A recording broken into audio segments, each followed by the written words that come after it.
Welcome to யாவரும் கேளீர். நான் உங்க பத்ரி பேசுறேன்.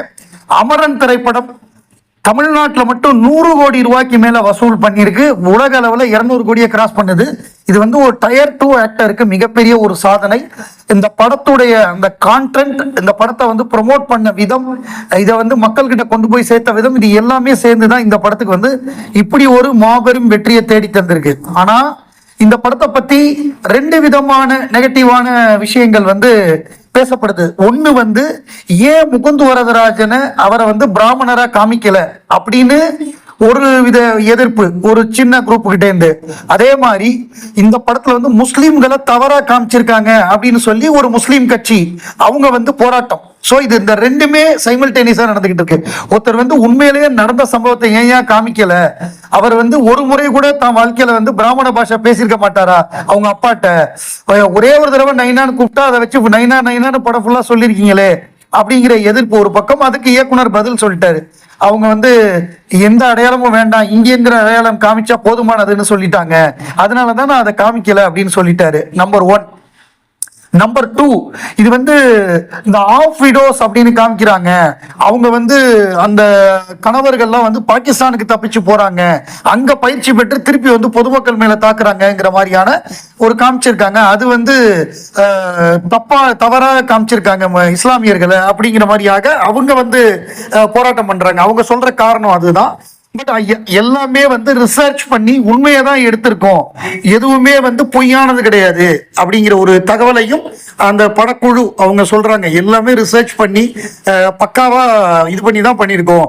அதாவது எல்லாருமே பாராட்டு தெரிவிக்கிறாங்க. இது வந்து பாராட்டாதவர்கள் அப்படிங்கிறது, அதாவது அந்த இப்படி தப்பா சித்தரிச்சுட்டான்னு சொல்றவங்க கூட படம் நல்லா இருக்கு ஆனா இதை மட்டும் தவிர்த்து இருக்கலாம் அப்படின்னு சொல்றாங்க. அவ்வளவுதான், அப்படிதான் இருக்கு.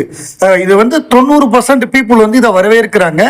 நான் வசூல் குறையுமோன்னு நினைச்சேன், 2வது வாரத்துக்கு அப்புறம் வசூல் குறையுமோன்னு நினைச்சேன். இல்ல, நவம்பர் 14க்கு அப்புறமும் வசூல் நல்லா இருக்குங்கிறதுக்கு இந்த எஸ்டிபிஐ போன்ற அமைப்புகள், இன்னும் சில பேர் வந்து இவங்க பண்ற போராட்டம் ஃப்ரீ பப்ளிசிட்டி, பயங்கர ஃப்ரீ பப்ளிசிட்டி, பயங்கர ஹவுஸ்ஃபுல்லா போயிட்டு இருக்கு. இந்த சாட்டர்டே சண்டே எல்லாம் டிக்கெட்டே இல்ல, அவ்வளவு ஹவுஸ்ஃபுல்லா. பிஎம்எஸ் அதாவது புக் மை ஷோல வந்து ரெக்கார்ட் பண்ணிட்டு இருக்கு ஆஃப்டர் இந்த போராட்டத்துக்கு அப்புறம். சாதாரணமாவே 200 கோடி வசூல், இவங்க போராட்டம் பண்ணாங்கன்னா இன்னும் 100-150 கோடி போகும்னு நினைக்கிறேன். வாழ்க, இந்த மாதிரி ஃப்ரீ பப்ளிசிட்டி பண்றதுக்குன்னே ஆட்கள் வருவாங்க போல் இருக்கு. கங்குவா, சூர்யாவுடைய கங்குவா. சூர்யா எங்க போனாலும் எங்க பேசினாலும் உலகநாயகன் கமலஹாசனை பத்தி அவர் வந்து பாராட்டி பேசுறாரு. நான் சினிமாவுக்கு வந்ததுக்கு காரணமே உலகநாயகன் தான், அவர் தான் எனக்கு இன்ஸ்பிரேஷன், இல்லைன்னா நான் வேற ஏதோ ஒரு ஃபேக்டரியில வேலை பார்த்துக்கிட்டு இருப்பேன் அப்படிங்கிற மாதிரி தான். ஏன்னா அவர் வந்து அந்த கார்மெண்ட்ஸ் வச்சிருந்தாரு, பெரிய அளவு கார்மெண்ட் ஃபேக்டரியா வச்சிருப்பாரு, அந்த மாதிரி பண்ணியிருப்பாரு, நடிக்க வந்திருக்க மாட்டாரு. அதற்கு காரணம் அவருடைய இன்ஸ்பிரேஷன் உலகநாயகன் கமலஹாசன் அப்படின்னு சொல்றாரு. கங்குவாவை பொறுத்தவரைய, கங்குவாக்கு வந்து நிறைய மற்ற நடிகர்கள், அவர் ஹீரோஸ், அவங்களுடைய ஃபேன்ஸ் வந்து நெகட்டிவிட்டி பரப்பிட்டு இருக்காங்க. அது வந்து தேவையில்லாதது. கங்குவா படம் வந்து தமிழ் சினிமாவுடைய ஒரு பெருமையா இருக்குது. தேவையில்லாம நம்ம இவர் தனஞ்சயன், அந்த ஞானவேல் ராஜாலாம் கொஞ்சம் ஓவரா சொல்றாங்க, அதை அவங்க தவிர்க்கணும். 2000 கோடி வசூல் பண்ணும் அப்படி இப்படின்னு அந்த ஓவர் பில்டப் கொடுக்கறத தவிர்க்கணும். பட் எனக்கு என்னமோ ஒரு கட் ஃபீலிங் வந்து படம் மிகப்பெரிய வெற்றி படமா அமையும், ரொம்ப பாசிட்டிவா இருக்கும். ஏன்னா இந்த மாதிரி ஒரு டேக்கிங் இருக்காது. அதாவது இவ்வளவு ஒரு டெக்னிக்கலாவும் சரி, கண்டென்ட்டாவும் சரி, நடிப்பாவும் சரி, வேற ஒரு லெவல்ல அந்த படம் இருக்கும்னு நினைக்கிறேன். சூர்யாவுக்கு இந்த படம் மிகப்பெரிய வெற்றி படமா அமையணும். ஏன்னா அவ்வளவு ஹார்ட் ஒர்க் பண்ணியிருக்காரு, அவ்வளவு டிசிப்ளினா அந்த 6 பேக்லாம் வச்சு ஒழுங்கா சாப்பிடாம அவ்வளவு தூரம் படத்துக்காக உழைச்சிருக்காரு. சிவாவும் 3 வருடங்களுக்கு மேல இந்த படத்துக்கு கஷ்டப்பட்டிருக்காரு. ஒரு 10,000-11,000 தேட்டர்ல வேர்ல்டு வைடு ரிலீஸ் ஆக போகுது. அதாவது கேட்கறாங்க நிறைய பேர், நம்ம நண்பர்கள்லாம் கேட்பாங்க, ஹிந்தியில ஏங்க தமிழ் படங்கள் வசூல் ஆகல, ஏங்க அமரன் வந்து வெறும் 1 கோடி 1.5 கோடி தான் ஆயிருக்கு அப்படின்னு கேட்பாங்க. அதுக்கு என்ன காரணம்னா, ஹிந்தியில வந்து நம்ம ஐநாக்ஸ் பிவிஆர்ல ரிலீஸ் பண்றது இல்ல. அதாவது ஓடிடி வந்து 56 நாளுக்கு பிறகு கொடுத்தா தான், படம் ரிலீஸ் ஆகி 56 நாளைக்கு பிறகு ஓடிடின்னு கொடுத்தா தான் நமக்கு வந்து ஐநாக்ஸ் பிவிஆர் ரிலீஸ் கிடைக்கும்.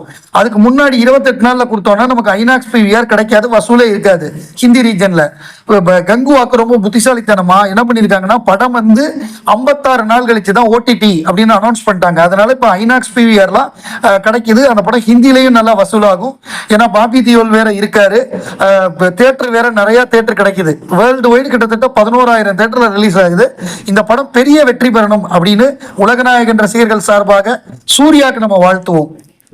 தக் லைஃப், உலகநாயகன் கமல்ஹாசன், எஸ்டிஆர், த்ரிஷா அப்படின்னு நமக்கு வந்து தெரிந்தவர்கள். அதாவது அதுல வந்து நிறைய முக்கியமான கேஸ்ட் அண்ட் குரூ இருக்கு. ஜோஜு ஜார்ஜ் இருக்காரு, பங்கஜ் திரிபாதி இருக்காரு, அந்த மிர்சாப்பூர்ல கதாநாயகனா நடிச்சவர் இருக்காரு, இன்னும் நிறைய மிக முக்கியமான கலைஞர்கள். இது வந்து ஒரு பெரிய பட்டாளமே, நடிகர் பட்டாளமே இருக்கு. அசோக் செல்வன் இருக்காரு. அசோக் செல்வன் ஒரு பதிவு போட்டிருக்காரு, I am happy to work with my வாத்தியார்ஸ் அப்படின்னு போட்டிருக்காரு. வாத்தியார் உலகநாயகன், வாத்தியார் மணிரத்னம் இவங்களோட சேர்ந்து வேலை பார்க்கறது வந்து எனக்கு ரொம்ப பெருமையா இருக்கு அப்படிங்கிற மாதிரி அவர் போட்டிருக்காரு. பங்கஜ் திரிபாதி மிக முக்கியமான கலைஞர். அதாவது இப்ப இது கேங்ஸ் ஆஃப் வாசிப்பூர் மாதிரியான படங்கள்ல வந்து பிரமாதமா நடிச்சவர். அதே மாதிரி மிர்சாப்பூர்ல காலின் பையா கேரக்டர்ல பின்னி இருப்பாரு. அமேசான் பிரைம்ல வாய்ப்பு இருந்தா பாருங்க. மிர்சாப்பூர் அவருடைய நடிப்பு வந்து பிரமாதமா இருக்கும். கிட்டத்தட்ட வேலு நாயக்கர் லெவல்ல நடிச்சிருப்பாரு. அந்த பேஸ், அந்த மாதிரி ஒரு பேஸ் கேரக்டர் டானா வருவாரு, காலின் பையாங்கிற கேரக்டர். பாருங்க, அது 3 சீசன் இருக்கு மிர்சாப்பூர். நான் வந்தப்பவே பார்த்துட்டேன். மிர்சாப்பூர் முதல் சீசன் 2019 வந்ததுன்னு நினைக்கிறேன். வந்தவொடனே பார்த்துட்டேன். அதை பாருங்க, பிரமாதமா இருக்கும் அவருடைய நடிப்பு. இன்னும் வேறு சில படங்கள்ல அவருடைய நடிப்பு நல்லா இருக்கும். ஸோ அவர்லாம் வேல்யூ அடிஷனா இருப்பார் இந்த படத்துக்கு. உலகநாயகனுடைய assistant director Rajesh M Selva, அவர் வந்து தூங்காவனம், வேற சில வெப் சீரிஸும் எடுத்திருக்காரு. ஸோ சில படங்கள்ல விக்ரம வச்சு ஒரு படம் எடுத்தார், கடாரம் கொண்டான். நல்ல டெக்னீஷியன், நல்ல திறமையானவர். அவருக்கு நல்ல எதிர்காலம் இருக்கு. அவருடைய பேட்டி ஒன்று பார்த்தேன். அவர் வந்து இதை பத்தி, விஸ்வரூபத்தை பத்தியும் அன்பே சிவத்தை பத்தியும் அவ்வளவு அழகா சொல்றாரு. அதாவது அந்த விஸ்வரூபம், அந்த டிரான்ஸ்ஃபர்மேஷன் ஃபைட்டு, ஆக்சுவலா அந்த ஃபைட் வந்து அமெரிக்கால நடக்கணும் -டிகிரியில. ஆனா அதை வந்து இங்க நம்ம பூந்தமல்லியில ஏதோ ஒரு ரைஸ் மில்ல எடுத்திருக்காங்க. ஸோ இங்க யாருக்கும் வேர்த்தரக்கூடாதுங்கிறதுக்காக 1500 டன் ஏசியை வச்சு எல்லாருக்கும் சொட்டரை போட்டு விட்டு அந்த மாதிரி அதை படம் பிடிச்சிருக்காங்க. அந்த படம் எடுக்கிறப்ப டெக்னிக்கலா சில சிக்கல் இருந்திருக்கு. அதாவது கமல் சார் வந்து 96 ஃப்ரேம் பர் மினிட் கேட்டிருக்காரு. அதாவது இப்ப நம்ம வந்து பாக்குறது வந்து 24 ஃப்ரேம். அதாவது 24 ஃப்ரேம் மூவ் பண்ணோம்னா அது வந்து படமா தெரியும் நமக்கு. மூவிங் இமேஜஸ் சொல்றோம்ல, அதுதான் அது. 24 ஃப்ரேம் நீங்க வேகமா நகர்த்துறீங்கன்னா அது மூவ் ஆற மாதிரி உங்களுக்கு தெரியும். அதுதான் சினிமா. ஆனா அவர் வந்து 96 ஃப்ரேம் கேட்கிறாரு. அந்த 96 ஃப்ரேம் வந்து அதுல இது பண்ண முடியல அப்ப இருக்கிற டிஜிட்டல் கேமரால. இன்னைக்கு அதெல்லாம் முடியுங்கிறாங்க, இன்னைக்கு அதெல்லாம் சாத்தியம். ஆனா அன்னைக்கு முடியல. அதனால அவர் என்ன பண்ணிருக்காரு, அதை மட்டும் பிலிம்ல ஷூட் பண்ணிருக்காரு. பிலிம்ல, அதாவது ரிக் வச்சு, ஆஸ்திரேலியால இருந்து 2 பேரை கூட்டு வந்து ரிக் வச்சு அதை வந்து க்ளோஸ் அப்புக்கு, லாங்குக்கு, ஒய்டுக்கு ஒரு ரிக்கை மவுண்ட் பண்ணி அப்படி வந்து அதை ஷூட் பண்ணிருக்காங்க. அதாவது நம்ம சொல்றப்ப அதெல்லாம் வந்து பயங்கரமா இருக்கு. ஆனா அதெல்லாம் திங்க் பண்ணி ஒருத்தர் பண்ணிருக்காரு பாருங்க. இது வந்து டிஜிட்டல்ல சாத்தியம் இல்ல, இதை மட்டும் நம்ம வந்து பிலிம்ல ஷூட் பண்ணிக்கலாம் அப்படின்னு. பிலிம்ல ஷூட் பண்றப்ப அவ்வளவு பியூட்டிஃபுல்லா சீம்லெஸ்ஸா இருந்துதான். அதாவது ஒய்டுல இருந்து க்ளோஸ் வர்றப்ப, க்ளோஸ்ல இருந்து ஒய்டு போறப்ப அவ்வளவு அழகா வந்துதான்.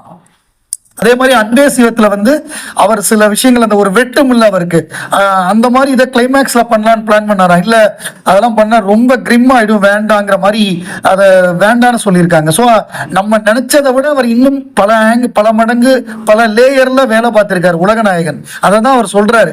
நமக்கு தெரிஞ்சது கொஞ்சம், தெரியாத விஷயங்கள் இன்னும் நிறைய இருக்கு. ஒரு படத்துக்கு வந்து அவ்வளவு தூரம் உயிரை கொடுத்து வேலை பார்க்கிறாருங்கிறத நம்மளால புரிஞ்சுக்க முடியுது. டெக்னிக்கலாவும் சரி, பிசிக்கலாவும் சரி.